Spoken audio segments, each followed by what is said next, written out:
Hey, what's up? This is Don Rob from Don Rob Flixx. Today we're going to be talking about Trump's 102 first days in office. We'll be talking about Spotify. We're going to be giving you a P. Diddy update, my take on an update, and also my take on a Will Smith update. I'm going to give you my take on two top picks that I think you need to be looking out for, listening to, and giving a shot coast to coast. So today I'm going to give you my first two of who I've had my eye on, and one of them I've had my eye on for a while. But, I just also want to remind you that is our sponsor, man. So make sure you go to SICCTV.com, check them out. SICC basically, again, it's a hood Netflix. But what does make it very different, there's two elements. It's Brother Lin Chung's website. That's number one. Number two, there's a rap locator on there, man. There's rappers from all over the country that are indexed on Brother Lin Chung's SICCTV.com. And if you are an up and coming rapper yourself, you can submit videos there, man. You can submit your music. So anyways, let's get into it, man. Let's jump right into this. He's here. He's here. Now broadcasting somewhere in Northern California. In the bowel, right to the belly of the beast. Inside his command post. Let's talk about Trump's first 102 days. Let's talk about that. So Trump's first 102 days, man. Who gives a fuck? You know what I mean? Did any of us vote for him or the other one? Because I'll be real with you, man. I didn't even vote this time around, so I really don't care, man. I mean, there's a lot of shit we could go into. We could talk about a lot of stuff because I follow all of it. Almost a decade of nonstop Trump, and me personally, man, I'm getting sick of it. I've been sick of it. So let's go ahead and jump past that topic. We're not going to get into Trump's first 102 days in office. Fuck it. You know what I mean? Let's jump into Spotify. So, a lot of artists out there, they all want to talk about Spotify. A lot of the managers out there, a lot of the labels, even though a lot of these labels, obviously, I believe are in cahoots with Spotify. I'm pretty sure they're in cahoots with Spotify, but I can't be definite about it, or I might catch a civil case. But you could do your own research. It's not hard to do research. And I believe Spotify is also publicly traded. So if that's the case, a lot of people could be involved. But, really what I noticed about Spotify, diving into Spotify, I could go over all the numbers like everybody else is doing and tell you what an artist is being paid for, their streams and their downloads and all this bullshit. But you know what? There's something that really caught my eye that I think was even more important to talk about, man. Really. I don't know if a lot of other people have noticed this, but it's something that right away, off top, it was a red flag for me, man, when I really started diving into Spotify. And I already knew this, but I kind of just, shrugged it off. You know what I'm saying? And just thought, who gives a fuck? But it matters. So I had to take some notes on this one because there's a lot of things going on with Spotify, man. And we're not getting into the numbers today. That'll be a whole nother pod for us to get in and dive real deep into the numbers. But one thing I really want to point out, look where these guys are headquartered out of. That's not good, man. That's not good. Stockholm, Sweden. This is a Swedish company. This is a company that is overseas. It's a pretty big deal, man. Now, it's not a big deal because of the Swedish bank accounts. All that's been fixed, from us here in the US and from the UK, really coming down on those Swiss bank accounts, making it to where you can't hide your money. But just knowing that that was the place where, if you're a billionaire or just a filthy rich motherfucker, that's where you could hide your money for decades. That's what was going down. Money all being hidden there, So it's really something to think about. That's where they're headquartered out of. Now, they can't hide the money, but there's a big thing that they can hide. And there's a big thing that they can put a roadblock on, especially up and coming artists that have no money. It's really hard to audit somebody in another country. The other problem is you only have 1 year of statute of limitations overseas. Here in the US, you have 3 years of statute of limitations. So basically, you could go back for 3 years and audit someone, do a forensic audit, which cost about $10,000. But you could do a forensic audit up to 3 years back, and that's it. That's your statute of limitations. But overseas, you're only protected for 1 year. You can only take it back 1 year. You don't think Spotify figured that one out from day one? That alone is a quick way to basically rip off artists. I mean, every single artist out there, from the biggest names to a brand new up and comer that just got their shit on there and they haven't even hit yet. But the big names can do forensic audits, slap the forensic audits on these guys and go after them. But the smaller names, it's not easy, man. If you're going to put a forensic audit on Spotify, you got to put a forensic audit on everything else out there, including the label that you're signed to. So, I mean, we're talking, it could be $100,000 of forensic audits just to see if shit is straight. Most likely it's not.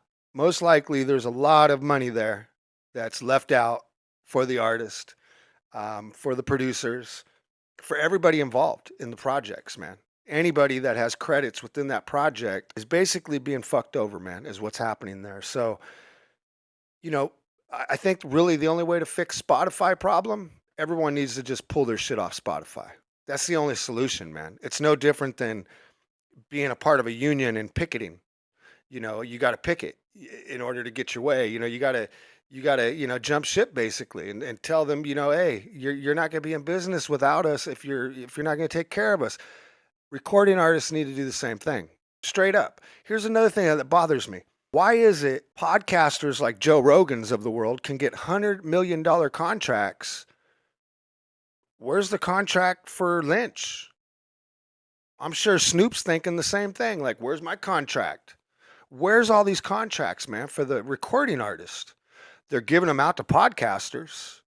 Joe Rogan, we all know when that pandemic hit, that guy was given $100 million, man, from Spotify. $100 million. That's why he pulled all of his podcast episodes for about 2 years off of YouTube. He pulled them all down and they all went on Spotify, but now they're all back up on YouTube. But he got $100 million deal from those guys. Where's everyone else's deals? That's my question. So just think about that, man. So look what this says right here. It says Spotify's headquarters is situated in Stockholm, Sweden. This location serves as the main office for the companies, housing key departments and executive teams. Think about that, man. Their key departments and their executive teams all housed there. That's a pretty big deal, man. That's a very big deal. They're all sitting over there. Now, we all know they got offices all over the place. I'll get into that, tell you where all their offices are. But the bottom line is the main headquarters is based there. Not in the US, not in other parts where you can go after them easy. It's based right there. It's not a good thing, man. To me, it's a very shady thing. It's a big red flag, man. The red flag don't get any bigger. I mean, it's burning up. It's flaming up. I mean, the red flag, it cannot get any bigger than that right there. Seeing where their main headquarters is based out of. It's just crazy, man. With all their executive teams, all the key departments, that's crazy, man. That, it's basically all of Spotify's global operations are based right there. All the big decision makers, that's where they're based out of. So just think about that, man. I mean, it's interesting, and obviously they're hustling motherfuckers. They're taking people's money is what they're doing. So that's the headquarters, but they do got offices in other places. I mean, they got in New York. We all know about the New York office. It takes many, many floors. San Francisco, Sydney, Australia, Toronto, Canada. Got it in France, in Boston. Another one here in the U.S. They got it in Belgium, in Brussels. Denmark and Finland. That's where all the Spotify offices are. But the main mothership, so it's a big flag, man. We don't need to get into all the numbers. Just knowing that right there, I think everyone needs to jump ship from Spotify. I wish the fans would stop going there and streaming all the music, because your favorite artist doesn't really make much money when you stream their music. Your favorite artist does best when you download their music and pay for it. When you buy individual singles or buy the whole album, support them on their merch if they got merch. Go see their live show. But number one thing, man, download their singles or their full project. Go ahead and stream them, but I'm telling you, they don't make money when you're streaming them. Only a handful of people make money when you stream. So to me, that's something that if you're a serious music lover, a serious music fan, I don't care what genre it is, man, just make sure you start downloading your favorite artist's music. And I get it. Some people can't afford it. You still want to listen to music, but if you can, man, just pay for the download. Just download your individual favorite songs if you want. But if you could download the whole album, even better, man. That really helps the artist. So that's my take as of right now on Spotify. I'm not getting into all the numbers. It's not necessary to get into all the numbers. I could show you the numbers. I see them quarterly. I see who pays the best, who doesn't pay the best. Um, I mean, look, you got Apple, you got all these other guys that are based here in the U.S., headquartered here in the U.S. Look at this. They're all based here, but Spotify isn't. And here's the problem. Apple's no longer the number one device. Apple doesn't get all the streams, man. They get very little streams compared to Spotify, compared to YouTube, compared to these other sources. They're up there, they're high up there, but no, it's divided up, man, with Pandora. I mean, it's all over the place. It's all over the place, man. So, but Spotify is the one high up on the list. Obviously, YouTube. So let's go into my P Diddy update. Well, it's pretty simple to me.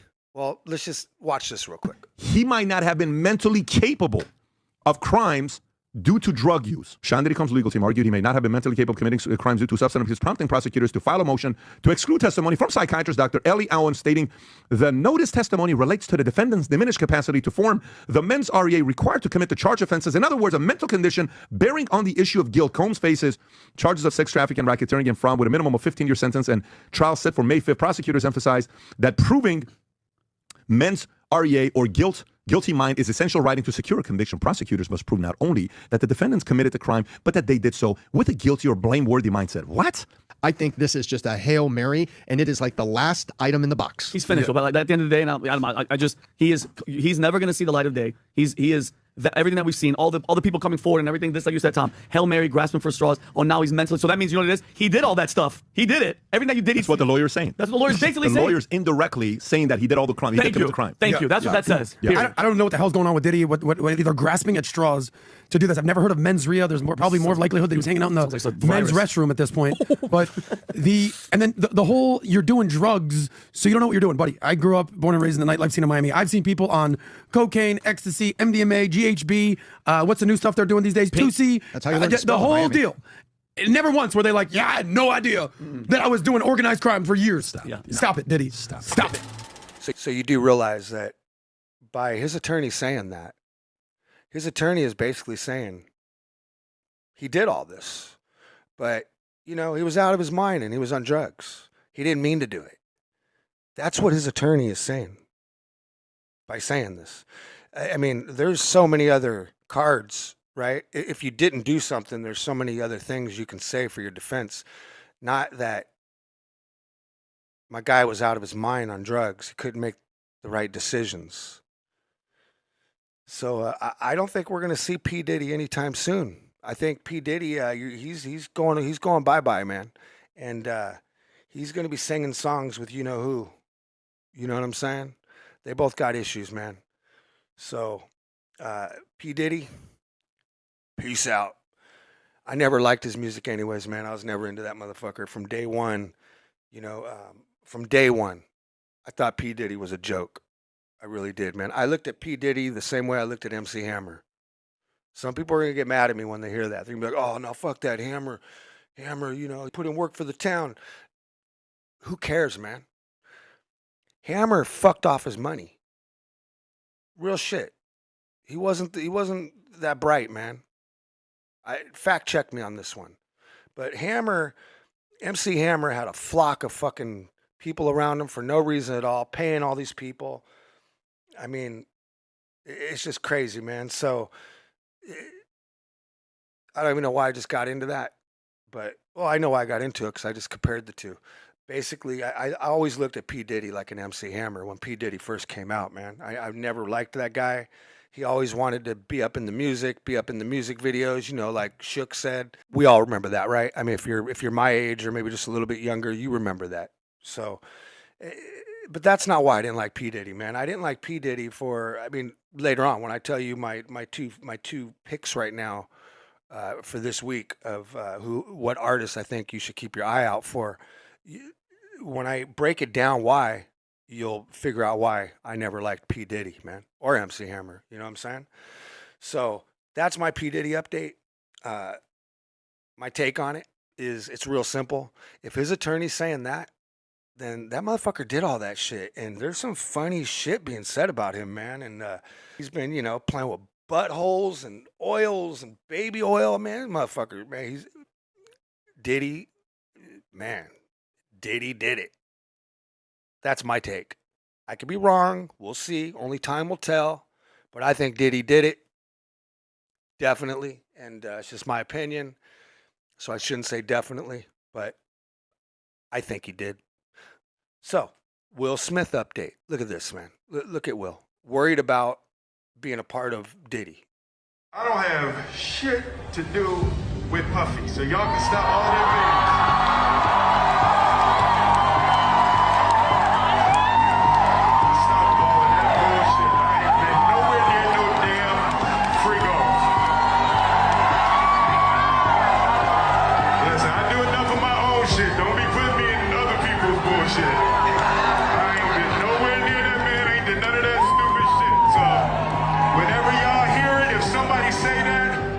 it's a damn lie.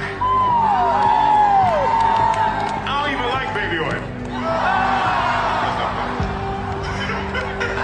So, number one, I'm going to tell you guys a quick little story. I'm not going to give names of people or anything, but I will say I was with Lynch. This was right when I really started managing Lynch. And we were at a friend's house out in Bel Air. And I'll never forget when we were told by this person that, you know, I mean, I'll give you an example of what kind of shit this person, you know, would do on just a regular basis. Like we'd be sitting there and, you know, Prince's drummer would come in and drum for us, and Shaka Khan's, you know, saxophone player would be playing, you know, for a little private event with only 6 or 7 people in a living room. You know what I'm saying? So we were in Bel Air with people like this. And we were told straight up that Will Smith, and this was a long time ago, man, over a decade ago. We were told Will Smith was funny style, and that him and Jada were swingers. Well, not we. I shouldn't say we. I was told that him and Jada Pinkett were swingers, and you know, he went both ways, and he was funny style.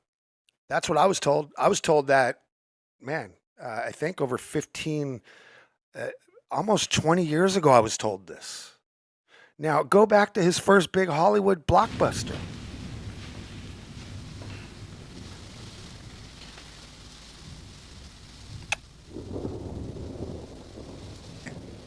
Hey, Paul, come on, stop that. I was wondering if I could fuck you. So, with that said, Terren Howard. That's why I wanted to talk about Terrence.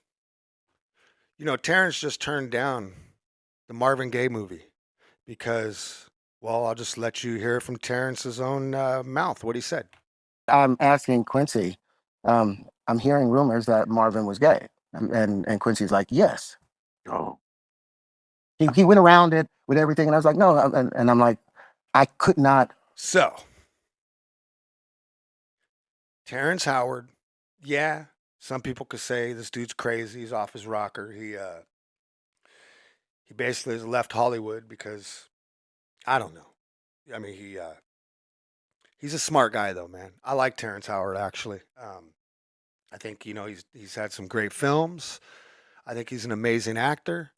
I think his IQ is just a little higher than the average, I think is what's happening here. So his brain's always spinning and he's always thinking and he always he's coming up with a lot of ideas in his head. And obviously he's probably a conspiracy theorist too. I could be wrong, but you got to respect the man for that. But I'll tell you what, I didn't know Marvin Gaye was gay. That tripped me out right when I heard him say that. That I was like, wow, you just made news. But maybe a lot of people knew it. Maybe a lot of people have already heard this. I never heard it. It's the first time I ever heard that, man. That tripped me out. It don't matter. I don't care if you're gay and all that shit. I don't want people hating on me and shit for that or thinking I'm a hater. To each their own, you know what I'm saying?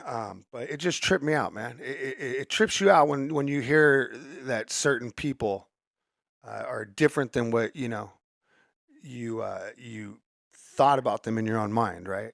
Over decades or your whole life, and then you just get hit with something. So just tripped me out a little. That's all. It's really no big deal. But I respect Terrence Howard. I mean, we could go into some of his clips where people thought he was crazy, like this. Hi, everyone. My name is Terrence Howard. I'm an actor, but in the field of science also. So if you would like to connect with me, you can connect with me on Minect. The QR code is down below, and let's have a great conversation. Are you done with Hollywood because of this specific reason? I'm still working. I still, I haven't made the money necessary to do all of the other stuff. So I still have to go and do the Chitlin circuit. I still have to do the job that I need to, but eventually I've done what I set out to do, which was to redefine the universe. I've proven what I've set out to do, and that's why I have all the patents. Whether they evaluate it or not, that's up to them. But I've done the work and finished it. Now I can go on and do whatever else we need to do. So, here's why people think he's crazy for that, and no one wants to listen to him. I recently learned I got name-checked by Terrence Howard on his recent appearance on Joe Rogan. I reached out to Neil deGrasse Tyson. He was like, hey, man, yeah, I'd love for you to come on my show, do my radio, do my TV thing. Would love that. I was like, yeah, but I've got something I want to introduce to you. I got name-checked because 8 years ago, he sent me a 36-page treatise. And it was only 36 pages. So this is Terrence Howard attempting to reinvent mathematics and physics. A little backstory there. I took initial interest in Terrence because my mother said to me, do you know Terrence Howard? I said, yeah, I know. You mean the actor? She said, yeah. Well, I heard him interviewed on NPR. On there, he said that when he was a kid, he wanted to be like a scientist and study the universe. I said, well, that's cool. Okay, maybe we'll get him on Star Talk. We love talking to celebrities who have a soft geek underbelly. At the time, I didn't quite know how to get in touch with him, but we met at something called the Upfronts, which is where networks present their next season's TV shows. I saw him at an event Upfront. And then this came in my inbox. In this particular case, since I basically solicited it from him, I actually spent time reading every line of all 36 pages. And I commented. My comments are in red here. You see that? So I spent a lot of time on it. And I thought, out of respect for him, what I should do is give him my most informed critical analysis that I can. In my field, we call that a peer review. You come up with an idea, you present it either at a conference or you first write it up, and you send it to your colleagues. It is their duty to alert you of things about your ideas that are either misguided or wrong, or there's the calculation that doesn't work out, or the logic doesn't comport. That's their job.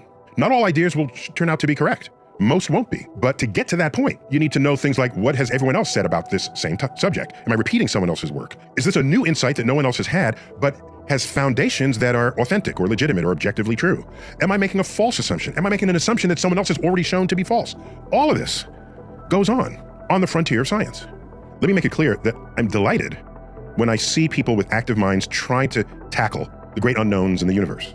It's a beautiful thing that people want to participate on this frontier. What can happen is, if you're a fan of a subject, let's say, a hobbyist, let's call it, it's possible to know enough about that subject to think you're right, but not enough about that subject to know that you're wrong. And so there's this sort of valley in there a valley of false confidence.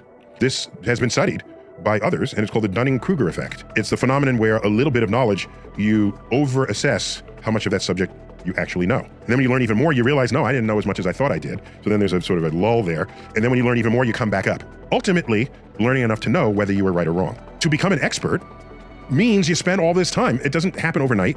You can't just sit in an armchair and say, I'm now an expert. It requires years and years of study, especially looking through journals where new ideas are published and contested. That's what we have learned is the most effective means of establishing that which is objectively true, or determining that which is objectively false. Both of those work hand in hand to move the needle on our understanding of the universe. I'm going to read you just my opening line here. It's titled 1 × 1 = 2. So I lead off by saying, this is an ambitious work that is a clear indication of a restless, active mind. Within these pages, however, there are many assumptions and statements that are underinformed, misinformed, or simply false, thereby compromising or nullifying many of the subsequent conclusions you have drawn. That's exactly what should happen in a peer review, out of respect for one another's intellect. It opens with a quote from Terrence. It can never occur that the square root of a given number, when added to itself, is greater than the initial number squared, for that would expose a loose thread within the fabric of our understanding, a loose thread capable of unraveling the very ground rules of mathematics. That's a bold statement. So then I just say, this opening thesis is false. There are plenty of examples of this that have escaped your attention. His statement is shown to be false for every number that's less than 1 and greater than 0. For example, the square root of 0.64 is 0.8. 0.8 is bigger than 0.64, and it's a larger number than the original. And 0.64 squared equals 0.4096, a smaller number than the original. To the extent that the next 35 pages depends on your stated thesis, this fact undermines your claims and assumptions and conclusions. It's not about feelings here. It's about objective reality. So at the time, I considered Terrence a strong acquaintance, and we hung out a bit and had much exchange. We haven't spoken much since then. But I go to page 2, and in here, he mentions people who he declares were persecuted because their vision exceeded the myopic view of their contemporaries. And he mentions Walter Russell, Nikola Tesla, John Keeley, and many, many more. Regarding your list of people who have made brave sacrifices, I note that to be a genius is to be misunderstood, but to be misunderstood is not to be a genius. The work of Walter Russell, has eluded any experimental support, and the work of Keeley is generally not reproducible. Science is about reproducibility. I can have the most brilliant, crazy, fun idea ever, and if I perform an experiment and no one else can duplicate that experiment, it belongs in the trash heap. It's me in my own world, thinking I have landed on an objective truth, when in fact I haven't. That's how science works, the reproducibility of results. As for the work of Tesla, much of it had very real value to physics and our understanding of electromagnetism, and that value is duly recognized by my community in the naming of a unit of electromagnetism after him. You can't get more badass than having a unit named after you. Newton has a unit named after him, for example. The metric unit of force is a Newton. Much of the rest of his work was fringe and unrealized, either for violating known laws of physics or for being simply impractical. Just because you do some good stuff doesn't mean everything you ever did is going to be great. I will further affirm that just because an idea sounds crazy doesn't make it wrong. The system of research and publications in peer-reviewed journals has the capacity to spot crazy but true ideas, provided they're supporting by compelling arguments, and ultimately supported by experiments and observations. Newton's laws, Einstein's relativity, quantum physics were all revolutionary ideas that appeared in peer-review settings or journals. Meanwhile, most of the work of Russell and Keeley had no such success with their ideas. So I think on Rogan, Terrence said that I trashed those 3 researchers. Attack that I talked about Walter Russell and Victor Schauberger and John Keeley and Tesla as the people that I looked up to. So he threw shit on he was like, well, Tesla stuff worked, but Tesla was never really respected and out there. When I'm just simply stating the fact, I don't think of that as trashing. I think of that as being honest. I mean, I could have softened it, but I don't think that's what people who care about you should do. People who care will be honest with you about ideas, about thoughts. The world is changing so quickly, and so is everything around us. Unfortunately, we have chosen to remain handcuffed to antiquated and obsolete beliefs. We have put an enormous amount of faith into the methods and practices of old that are as dead today as the men who propagated the notion that the world was flat. So I say here, regarding your world was flat reference, it's not widely appreciated that the idea of a flat Earth predates the introduction and development of the methods and tools of science as we practice them today. Those processes date back to around 1600, coincident with the invention of the microscope and telescope. Before then, truths were whatever seemed right to the senses. Afterwards, and to this day, truth was whatever the verified data obtained by your instruments forced you to believe if your senses otherwise contradicted the data. This fact means that there's no such misunderstanding on the scale of the flat Earth in the era of modern science. And in multiple places throughout the treatise, he's attaching a number to a physical idea or a physical object. That idea goes way back, by the way. Go back to Pythagoras, famous for the Pythagorean theorem, which we all learned in 8th grade, was it, or 9th grade? Pythagoras was also a philosopher who tried to understand how things worked. If we place a candle in front of a mirror, the measurement of light is doubled, is it not? It does not measure as only one light source. We actually see two lights. A light meter will show twice the intensity of light. This is false. He attacked it so with such vitriol. Maybe that's too blunt. What else should I say? I'm a scientist. That's what I would tell a colleague. A colleague would then say, "Well, thank you," and then we go out for a beer after, because that's how that works. And there's an old saying. I first heard it from Michael Dell of Dell Technologies. If one day you find yourself the smartest person in the room, change rooms. Change rooms. You see, Terrence has much greater odds of contributing to the world of engineering than he does to the world of mathematics. I mean, the odds that he's doing something new in mathematics, I'll be blunt, are very, very small. Even though I have patents on it that shows that all of this is I don't want to go there. The patents do not speak to what you think that they speak to. That's okay. Look, you can see into my heart. I'm not trying to... No. All right. But we were talking, I told you that they produce a supersymmetrical structure. When you say supersymmetry, I don't know that you know what a supersymmetry is. What does supersymmetry mean to you, Terrence? Supersymmetry means that all things come together, fit together, relate to each other. They're self-referential, and they are from a fractal that comes back to that same fractal space. That's supersymmetry. So what you mean is a symmetry that is amped up, but supersymmetry is a reserved term that means something hyper-particular. And that's what between this is. bosons and fermions. That's what this is. This is the bosons. For the layman out there, the boson, the cloud, the whole boson thing is the force field or the energy field. The fermions is considered the matter aspects of it. So if we can go into he's got 5 of these patterns, one of which he calls the... But what is wrong with the term supersymmetry? Then I want to see an algebra, which is a linear vector space, which has an object called a bracket. And I want to see that bracket obeys a super Jacobi identity. And otherwise, there's no supersymmetry. But so it's a specifically used scientific term. It's a reserved term of art. Yeah, but it's geometry is its own proof. Supersymmetry and geometry allows you to visualize, like you look at the ocean and you see the supersymmetry associated with it. I think what he's saying is you're talking about a thing and you're using the term supersymmetry, and he's saying that supersymmetry only applies to a very specific thing. Because in their math, in their math, the Platonic solids, like I said before, have a discrete symmetry. You can only line up the blocks and all of those things. You can't put all of them together and tell a full story to where they fold into each other. I don't think he's disagreeing with you with that. I think he's disagreeing that term you're using a reserved term of art. Okay. And you're using it incorrectly, and you're going to pay a penalty. Okay, I don't want to pay no penalty. Like, this is a thing where, like, if I'm watching an MMA fight and someone's doing commentary and they call a kick wrong, I'm like, why are you doing this? You don't even know what that is. Like, you incorrectly reference something that's very specific that we've been talking about for a long time. If you're getting intimate with your lady and you're into rough play and she's not wearing any clothes, is it a rear naked choke if she grabs you from behind? No, a rear naked choke is a particular move. Yes, it doesn't have anything to do with what she did. Right. So is there? Unless she gets the hooks in. Question in the world of physics, in the world of mathematics, is there a supersymmetrical system, geometric system, ever been produced in mathematics? Yes. In mathematics, yes. We've never seen super Poincare algebra. Yeah, but that's on a plane. That's not volumetrically. That doesn't scale up. Terrence, you have an entire way of thinking that is completely foreign to everyone that I know, and I've tried to understand what it is. Oh, I'm sorry. No, it's not a question. I don't think he's saying this is a negative. No, I didn't see it as a negative. But what I'm trying to say is, if the reason that science works as well as it does is that up until very recently, there were clear rules, cultures. We agreed to leave certain things that are at the door, like our religious beliefs. We agreed to submit to certain sorts of things. We were decent to each other. And that system is in a process of collapse at the moment, all right? Now, Terrence comes from an earlier way of thinking, when things were much more wide open. You don't find many polymaths anywhere in a respectable position anymore. Terrence is coming from a polymathic perspective. He's all over the map in terms of the quality of his thinking. As far as I understand, some of his stuff is really, really good. Some of his stuff is offensive.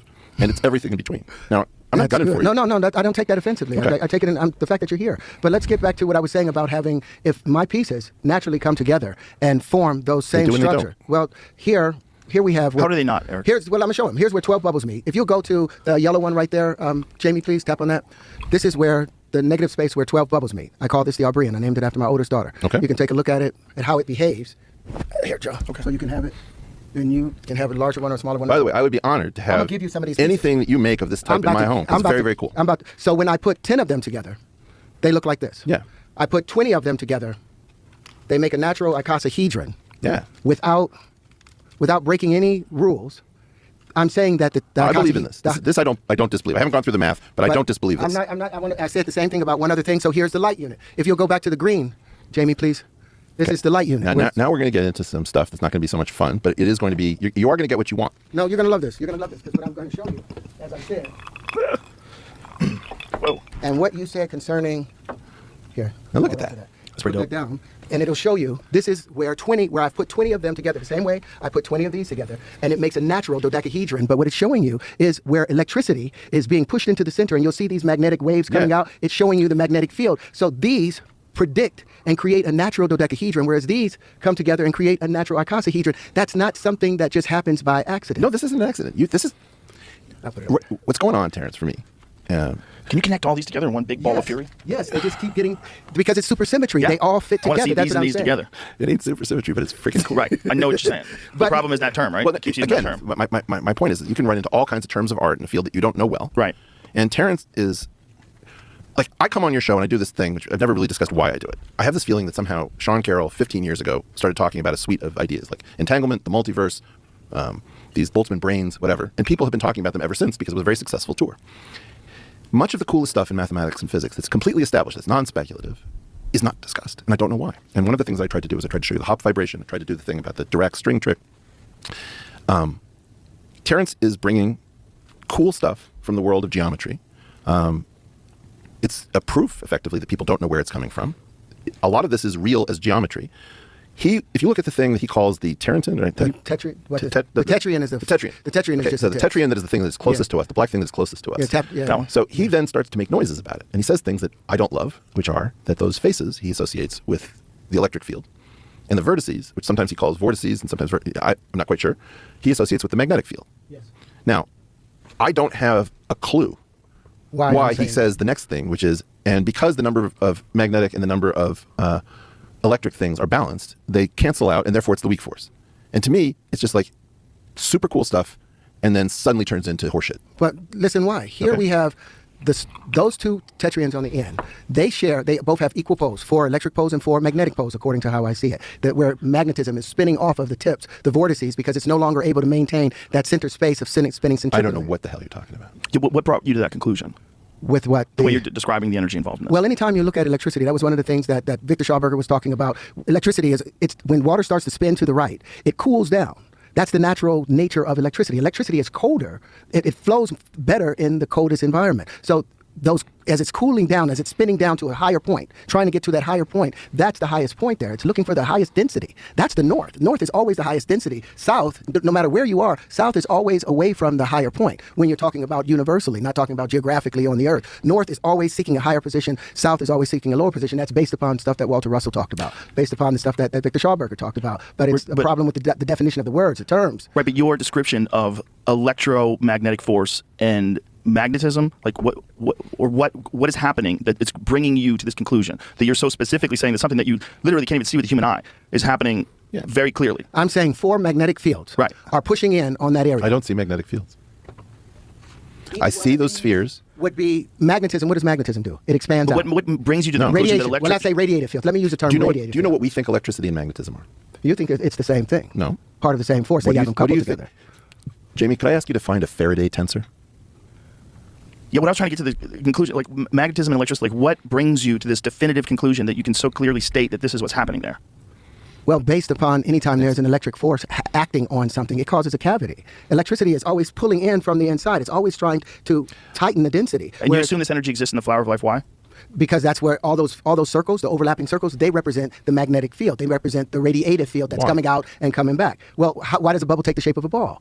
Why not a square or a triangle? What's why does it expand into a sphere? A sphere is an abstraction that it's going to be the solution to many different problems. If I ask you to give me the maximum possible volume with the minimum possible area, I'm going to get a sphere. If I ask you what is the best thing to launch out of an old style cannon and to stack next to it, you're going to say a sphere.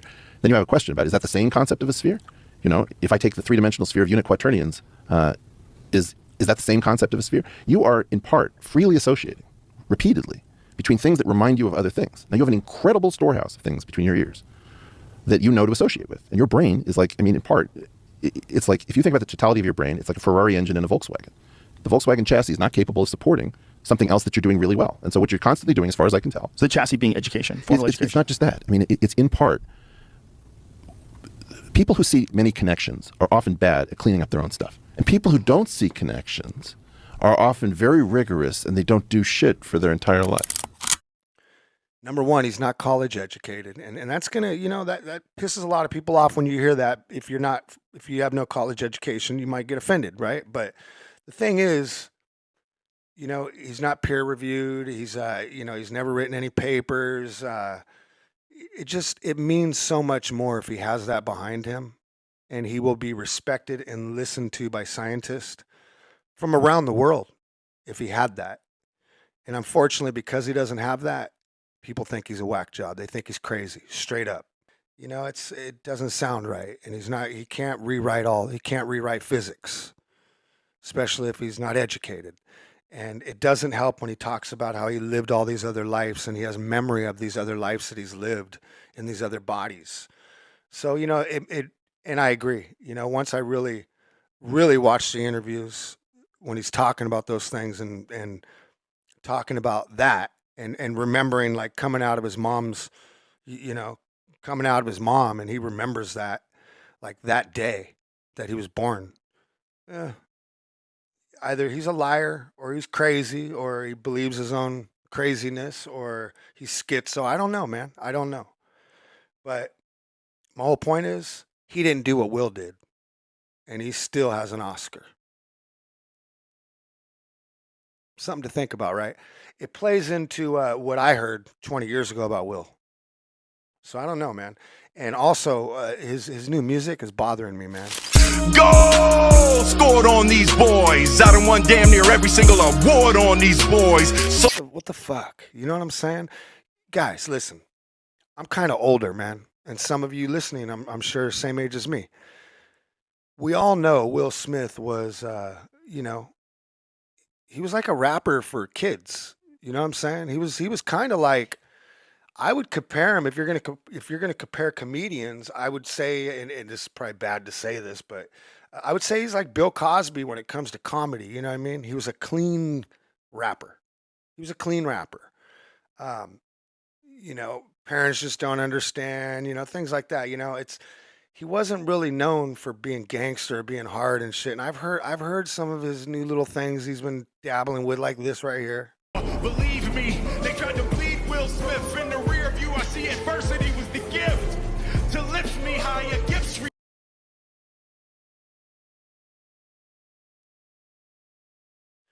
To me, it's garbage, man. It's garbage because it ain't him. He probably didn't even write that shit. Someone else probably busted it for him like 30 times, so he got the flow down. I could be wrong. I could be 100% wrong on everything I just said. Maybe he did write it. I don't know. But I'll tell you what, when I was younger, and I liked him, don't get me wrong, man. I liked him and DJ Jazzy Jeff, man. I mean, there was only so many rappers when I was younger. You know, we didn't have many rappers, man. There wasn't many to choose from. You know what I'm saying? So you liked a lot of them. I mean, you liked almost all of them, you know, at one time when rap was first coming out, you know, and he was part of that generation, you know, of it was like a second or third wave of music. But my point is, man, he was the goody two-shoe rapper, man. He was never gangster. He was never true hip hop. He was Fresh Prince, man. Like the Fresh Prince of Bel-Air, you know? I mean, that was kind of the image. And then again, you know, he wanted to be in Hollywood and film and did this. So that's my take on Will Smith. My take is I don't trust shit about Will Smith. I still think he's a good actor. I still like his movies, man. I do. I like Will Smith's movies. I think he's a great actor. But I think I think someone should have beat his ass for what he did to Chris Rock. But that's if that was real. Who knows, man? Who knows? I don't know. I think it was real, but I'm just throwing that out there. If it was real. Do you know for sure it was real? I don't. But it looked real, right? So, all right, I want to go over my two takes, my two picks. My two picks are from California, Northern Cali, and Southern Cali. Well, first off, before I tell you my picks, I want to tell you what I look at. It don't matter what genre of rap you are. You can either, you know, text a link right here to 916-999-5153. Text, you know, a YouTube link right there or something. Or you could just go to SICCTV.com, you can hit the button. You'll find it. It's right there at sicktv.com. That's SICCTEEVEE.com. sicktv.com. You could go there. You could submit your music, and hopefully it makes it onto the platform, man. Because we want that platform to. We want it to have thousands, even though that's kind of sad to say, right? Thousands of rappers. It goes back into what I said, I think, a couple episodes ago. There's too many rappers, man. There's just too many. And but I get it, man. Years ago, I was a wannabe rapper, and when you got that in you, you got that in you. And nowadays, the tools are so easy to have. So I could see why there's thousands of them. But I'm telling you, it's gonna be a tough road ahead. So be prepared. If that's what you want to do for a living, you might be eating a lot of cup of soup and top ramen, man, if you're lucky, So make sure you have some family and friends that you can sleep on their couches, get your merch game up. But the best advice I could give you, get on the fucking road and just leave. If you do got talent, go on the road, go meet the promoters, let them know you want to open for them. Let them know you'll hustle and grind in their city. Trust me, if you go up to a promoter and they know you're dope and you're like, look, I'll hustle and grind, I'll go sell tickets, they're going to let you open, man. They're not even going to make you sell tickets. They're most likely going to let you open, man, if you stay on top of them. They might not let you open the first time, but just stay on them, man. Stay on your local promoters, man. That's important to do. Sew up your backyard and leave. Leave.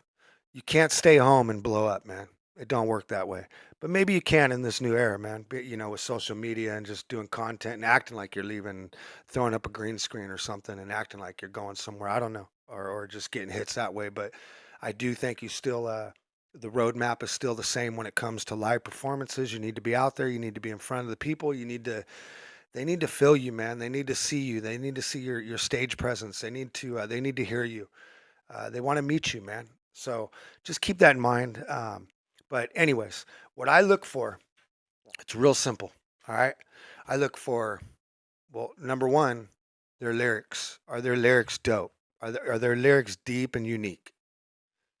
We could go in another time what I mean by that, but you know exactly what I mean by that. If you appreciate hip hop, rap, you know exactly what the fuck I mean by that. So, and after that, voice. And you know what? I actually would say voice first. I think voice comes first. You got to have a unique voice. You got to have a voice, man. That's another problem right now. Too many rappers all sound the same. All sound the same, man. So good luck getting that one hit wonder. You better hope you have 2 or 3 hits, because if you only get a one hit wonder, you're gonna, you're gonna have a hard time in life, man. And you're gonna be bitter and you're gonna be pissed off all the time because the label made the money. You never made anything.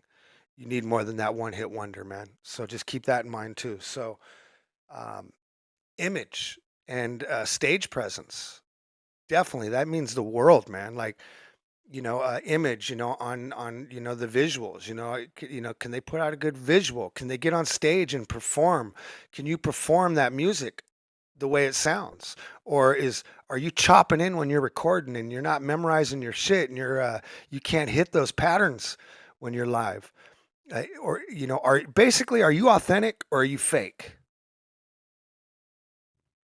And that all comes out in a live presence. When someone's live performing, that comes out. So you'll see that loud and clear, really fucking fast, live. So, and that's why, man, I like to sponsor up and coming rappers. I don't even. This is one of the first times I'm telling people about it, but I like to, sponsor rappers, and I want nothing from it. If I think someone, has the hustle in them and has that voice sharp on the pen, I will pay it forward. It might, it's not going to be thousands of dollars or nothing, but I'll help them in ways I could try to help them. I've always done that, man, and I'll continue to do that, and I'll continue to do it and not even tell you who I do it for or who I've ever done it for. I do it out of passion of the music, and but if I ever reach out to someone and do that for them, that means I've already been watching them for at least a full year. more than they could realize. Like, I've been watching everything they do. You know what I'm saying? I've been following. I might not even been hitting like on all their shit because I don't want them to know I'm watching them.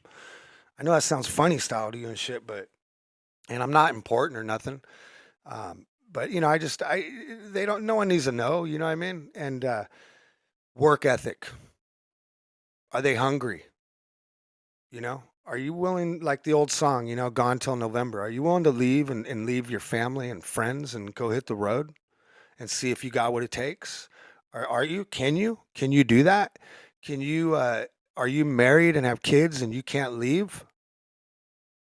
A lot of those things mean, they mean everything, man.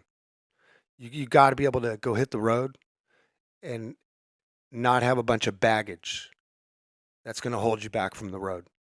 So those are the things I look at. And if I ever reach out to you, that means I believe in my heart you've passed all those things. You just need more people to help you and support you. That's it. And you need to network yourself more. You need to be out there, you know, networking, man. And another thing that's been bothering me, I hate seeing rappers selling hooks and verses, post the pricing on social media. To me, if you know anything about sales, no offense to anybody, don't take it personal, all right? But I've been in sales for about 3 decades, and I've always been pretty good at anything I sell. And it's not that I'm a salesman, like a car salesman or anything. That's not the kind of sales I've ever done or do. I sell long-term relationships that last for decades. Okay, so this is what I'm talking about right now, and you know, it's basically, I don't even know where I just lost a blank on that because I'm a little bit stoned. My bad. You're not even seeing me smoke it, and that's the problem because I smoked some before we started this, and it's wearing down off of me right now. So, what was I just talking about? Oh, yeah. Work ethic is important, man. You gotta be willing to just bounce and leave at the drop of a dime. I mean, you don't know, man. Like, one of your favorite artists might hit you up out of the blue and say, "Hey, you want to come perform tomorrow night?" You got to be willing to go. I mean, I know a lot of up and coming rappers out there that pay to perform, which I think is stupid. I do. I'm against that. I'm against any promoter ever doing that, man. And I've talked about this on another podcast. It bothers me to see that. It bothers me for the fans.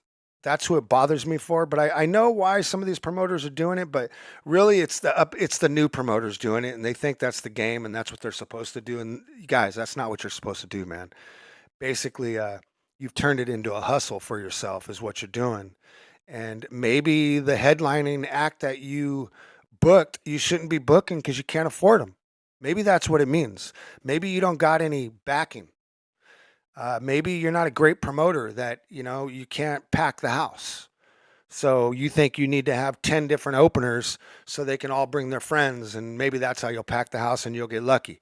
I don't know why they're doing it other than that, but it's bothered me a lot. You know, back when Lynch was touring a lot, I mean, you'd be surprised the promoters that would do this, and it would piss us off, man. So me personally, I want to say sorry to anyone that's ever dealt with that.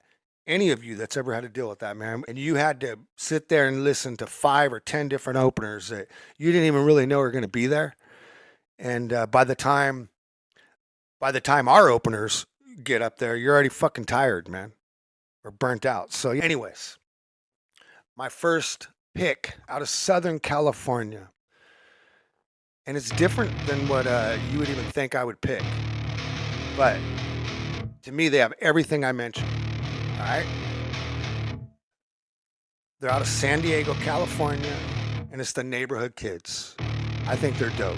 Give them a shot, man. These guys right here. Watch out, they better murder sons. Watch out, got the badge and the gun. Watch out, come before you better run. Watch out, revolution has begun. Every day, bury the pain, killing the people going insane. Kids in the grave, who is the blame? It's the people, the power, the fame. Poison our brain, but the bodies remain. Skeleton missing, forgetting their names. Why are the people in chains, digging the dirt on the government from the political game? They let dust black and brown. You hear the gun make a sound. You hear my voice make it loud. They aim at us cause we proud. They aim at us black and brown. You hear the gun make a sound. You hear my voice make it loud. They aim at us cause we proud. Defend the pose. Keep them all scared or keep them on their toes. Eeny, meeny, miny, mo, catch a killer by the toe. Who's next? Who's next? Who's next? This is the truth. This is the truth. And then this is reality. This is the truth. And then this is a tragedy. Taking the children away from the family. Why is this happening? It's a catastrophe. Stop with the vanity. Where is humanity? We are the refugees. We are in agony. We've been the ones that been taking your salary. We are the hard workers. We are the farm workers. We are the dishwashers. Yeah, we are the ones. Yeah, we are the ones. Yeah, we are the hard workers. We are the lawnmowers. We are the leaf blowers. Yeah, we are the ones. Yeah, we are the ones. Yeah, we are the ones that'll work in construction. And we are the ones that'll fix your destruction. And we are the ones that bring fruit on your table. And we are the ones that been given a label. And we are the ones that you blaming for taking your just what you pay me.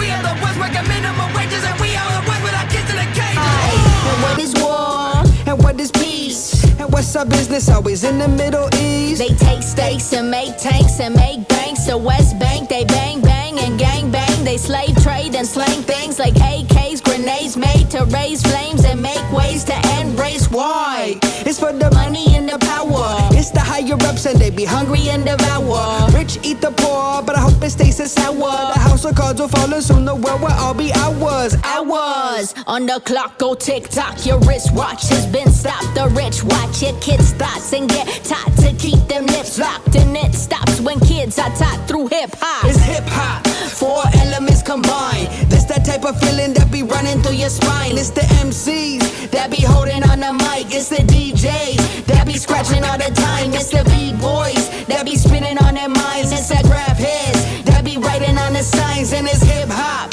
and it's always been alive. And it's hip hop, and it's never gonna die. Say bitty bitty bomb bomb, bitty bitty bang. This the type of music that my people gon' sing. Say time, one time, one time, one time, one time. See, I woke up in the morning and I smelled the fresh pollution. Television never tried to show my execution. Who's this? Just a kid from the neighborhood. I've been trying to start a revolution for the greater good. It's the revolution coming, marching on your street. Always use your voice for the ones who cannot speak. It's the ones who go to war from the belly of the beast. And I'm coming from the underground, you hear it in my speech. Leave us speechless. From the second that I speak this, please believe this. Give the youth the truth, they really need this. Uniqueness, and they like to treat us like we three fists. The kids, I always feel this from the second that beat hit. It's the good, it's the bad, it's the evil and the ugly. It's the crooks, it's the cash, and the people with the money. Yeah, every day sunny when your nose is getting runny and the people start to laugh, but they the damn thing funny. Yeah, bitty bitty bomb bomb, bitty bitty bang. This the type of music that my people gon' sing. Bitty bomb bomb, bitty bitty bang. This the type of music that my people gon' sing. It's the nitty, the gritty, the smog that's in the city. Your nothing's been the same since they killed Pac and Biggie. A mic check, 1, 2. They always try to cut you off when you start to speak the truth. So what's the truth and what's the lie? Why the U.S. always funding genocide? And what is war and what is peace? And what's our business always in the Middle East? They take stakes and make tanks and make banks. To West Bank they bang bang and gang bang. They slave trade and slang things like AKs, grenades made to raise flames and make ways to end race. Why? It's for the money and the power. It's the higher ups and they be hungry and devour. Rich eat the poor, but I hope it stays so sour. The house of cards will fall and soon the world will all be ours. Hours on the clock, go tick tock. Your wristwatch has been stopped. The rich watch your kids' thoughts and get taught to keep them lips locked. And it stops when kids are taught through hip hop. It's hip hop, 4 elements combined. This that type of feeling that be running through your spine. It's the MCs that be holding on the mic. It's the DJ that be scratching all the time. It's the B-boys that be spinning on their minds. It's the grab heads that be writing on the signs. And it's hip hop, and it's always been alive. And it's hip hop, and it's never gonna die. Say bitty bitty bomb bomb, bitty bitty bang. This the type of music that my people gon' say. Say bitty bitty bomb bomb, bitty bitty bang. This the type of music that my people gon' say. Say bitty bitty bomb bomb, bitty bitty bang. This the type of music that my people gon' say. Say bitty bitty bomb bomb, bitty bitty bang. This the type of music that my people gon' sing.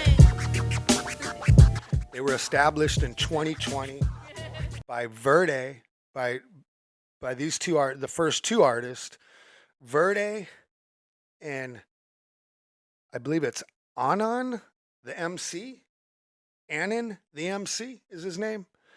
I don't know, man. I've been diving into these guys. I haven't been watching them for a full year, like I was saying earlier, but I've had my eye on these guys for about 2 months, kind of just following them and watching what they're doing and their visuals. And but I really, man, it's their voice, their hooks. I think are true hooks. Their choruses, it's a true hook. They're hooky. To me, they're hooking in.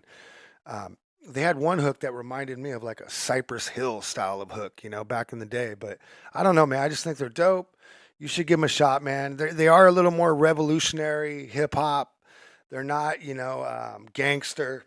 They're not, grimy. They're not, horrorcore. They're none of that. They're cool though, man. They're a little different, and in the time period that we're in right now, it's kind of interesting hearing these guys, you know what I'm saying?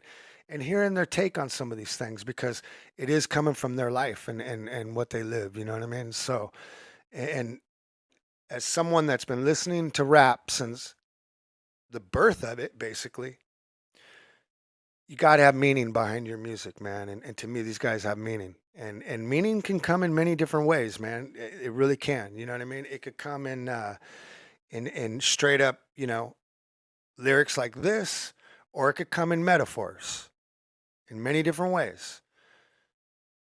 But yeah, I really like these guys, man. So give them a shot. I think they got 2 other members that recently joined their band, their group. I could be wrong, but the first 2 is really who I like the most that I learned about, which were these 2, Verde and I believe it's Anon, the MC, or Anon, the MC. Maybe someone could correct me, leave me a comment right down there, and let me know, man. I'm curious, but I'll find out on my own because I'm diving into these guys, man, because I appreciate them, and I'm gonna keep my eyes on these guys because I'm telling you, I think they're gonna blow up. I could be wrong, but I think they got a good potential to blow up. That's just my opinion. So the second one, and before I say this name, because I did say it's in Northern Cal, I don't want anybody from Made Sick Music or anybody that knows me personally to take it wrong if I don't name your name, because keep in mind, number one, I'm doing a podcast every single week, and from here on out, I'm picking 2 people every single week who I think everyone should keep their eye on and give a shot to it. So I can't say everybody the first time, you know what I mean? That's impossible. Trust me, I already got like 40 in my head right now, or at least 25 to 30. And yeah, of course, man, I always want you to listen to the homies, man, and listen to everybody I've always been around. You know what I'm saying? That's mandatory. I shouldn't even have to say that. You know what I mean? But that's beside the point. So the next one I think you need to keep an eye out for. He got lyrics, and this it's an individual dude. He has lyrics. He has a very unique voice. To me, he has a good image, and work ethic, man. He's hungry. I mean, I personally battle tested this guy twice. He didn't even know I was battle testing him. One time I hit him up and I said, "Hey, man, you want to?" No. What? Okay. One time there was some rapper, some wannabe rapper, and you know who the fuck you are.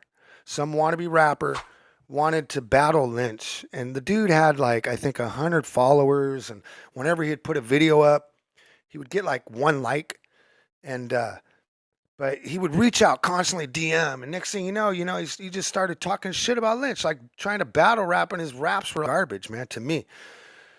So I've never told anybody I did this, but I was watching this rapper, which is who my pick is, my second pick of this pod. So I had my eye on this rapper. I was watching him, you know what I mean? And I hit him up and I said, "Hey, man,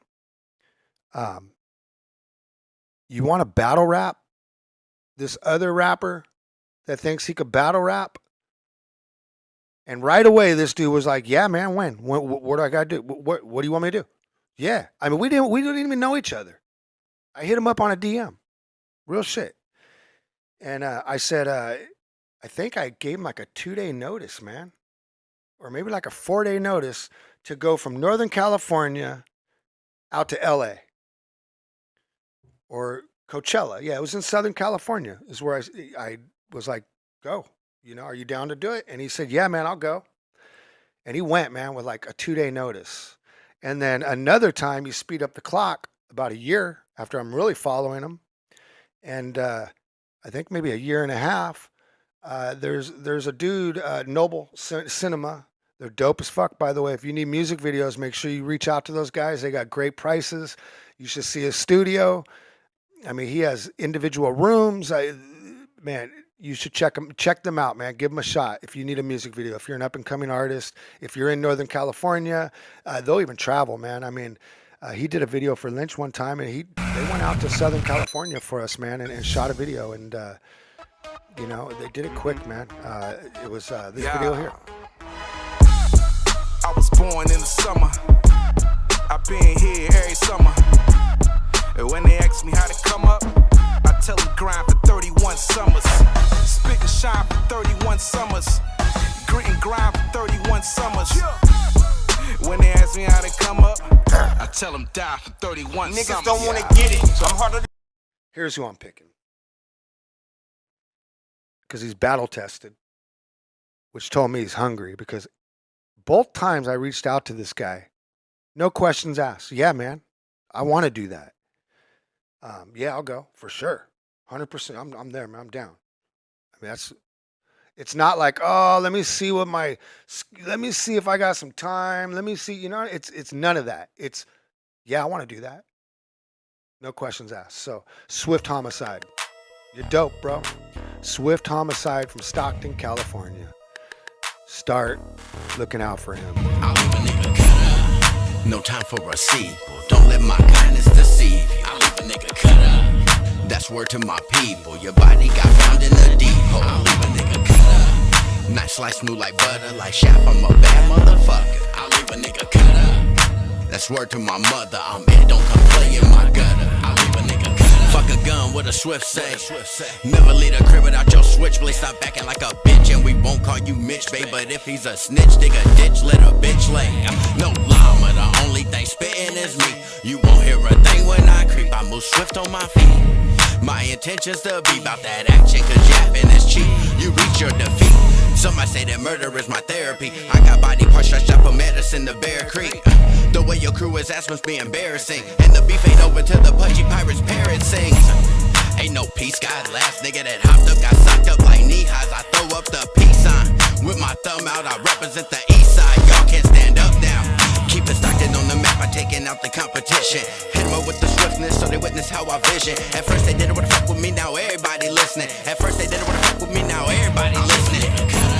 I can make disposal of a victim in 8 portions. Any skeletons in my closet are decayed corpses. It's a must that I bring the pain and slay forces. I did not come here to hey and spray horse shit. Came to the cipher with murder on my mind, searching for the competition. Get the best that you can find. When I step into the booth, express confessions in my lines. I'm John Wilkes, shoot up your Lincoln with the 9. 7 shots rang out when my demons came out. Too quick to blow his load, he had no time to pull his thing out. See, I spit that type of shit that you rappers would never think of, like taking this machete and shoving it through your sphincter.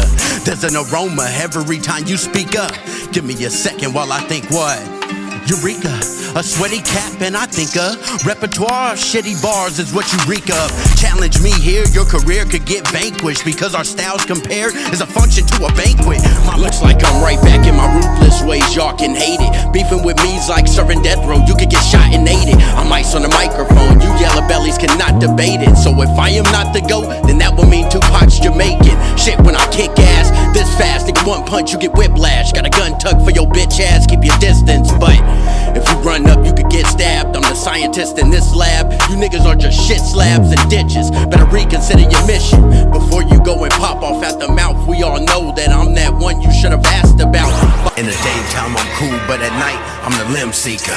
Get beside yourself and I'ma dig this ditch deeper. Stockton is a schoolhouse and I'ma play the gym teacher. You know the boogeyman and grave digger, well I'm the grim reaper. All I need's a machete, jumpsuit, and a hockey mask. Step into this ring, you hit a ding, it ain't a boxing match. Ask what type of time he on this. Stripped him for the watch he has. Fuck it, while I'm here, might as well flip his pockets, dad. Back to the pad, smoke some hash, release the creature. Flip a nigga's beats, spit so much heat they wanna feature. Allow me to introduce myself, it's nice to meet ya. I'm Swift Homicide, also known as the Legion. When it's calm at night, I swear you can hit a late talk. Don't be the next nigga that I catch on a late walk. Ain't nothing nice when they look appetizing, took a while but they survived it. But if folks couldn't recognize, I might eat his face off. Schizophrenic lyricist, so my rhyme schemes and build-ups are on point like a pyramid. There ain't no fear in us.